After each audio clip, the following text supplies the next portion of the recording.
உன் உடல் மேலே இருக்கிற ஆசை உன் மூச்சு மேலே வரலையே. ஏன் உடலை பார்த்துக்கினுக்கிற மூச்சை பார்க்கல. உலகம் அடையாள பொருளை நிஜம்னு நினச்சிங்குது. அடையாள பொருள் பொய், அடையாளமற்ற பொருள் மெய். இதுக்கு ஒரு பாட்டே இருக்குது. காயமே இது பொய்யாடா. காயம்னா என்னது? உடல். ஆனால் உடலுக்கு இங்கே பேர் என்ன? மெய். மெய்யின்னா என்னத்தான்? உண்மை இல்லை. மெய்யின்னா உண்மை தானே. உண்மைன்னா இருக்குது அப்படின்னு தானே அர்த்தம்.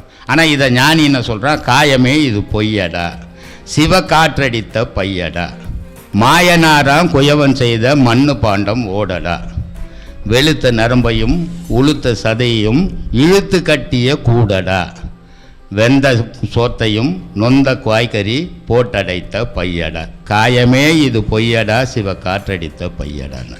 ஞானிக்கு இந்த உடல் பொய்யா தெரியுது, அஞ்ஞானிக்கு இந்த உடல் மெய்யா தெரியுது. அதனால இதுக்கு நம்ம மெய்யின்னு பேர் வச்சுக்கிறோம். ஆனால் ஞானி இதை பொய்தான்றான். ஆனால் ஞானி சொன்னது சரியா, நம்ம சொல்கிறது சரியான்னா ஞானி சொன்னதான் சரி.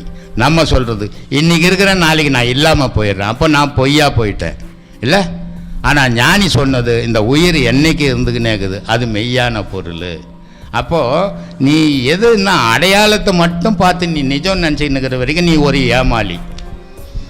அடையாளமற்ற ஆண்டவன் மேலே நம்பிக்கை வந்ததுன்னா நீ நிஜத்தை தேடிங்கிறன்னு அர்த்தம். அப்போ அடையாளம் உள்ளது மட்டும் நிஜம் நம்பும்போது நீ ஏமாளியாக போயிடுற. காணல் நீர், காணல் நீர் கேள்விப்பட்டுக்கிறியா? அப்படியே பார்த்தீங்கன்னா தூரம் பார்த்தீங்கன்னா தண்ணி இருக்கிற மாதிரி இருக்கும், அங்கே போனால் தண்ணி இருக்காது. அதுக்கு பேர் காணல் நீர்னு பேர். ஆமாம். ஆனால் இல்லாத பொருள் இருக்கிற மாதிரி காட்சி தருது, அதுக்கு பேர் காணல் நீர். அந்த மாதிரி இந்த உடல், பொய்யான உடல் நிஜம் மாதிரி காட்சி கொடுக்குது. ஆனால் இது நிஜம் கிடையாது, அழிய போகிறது இது. அதனால் அடையாளத்தை மறந்து அடையாளமற்ற நிஜத்தை தேடுங்க, அதுதான் உண்மை.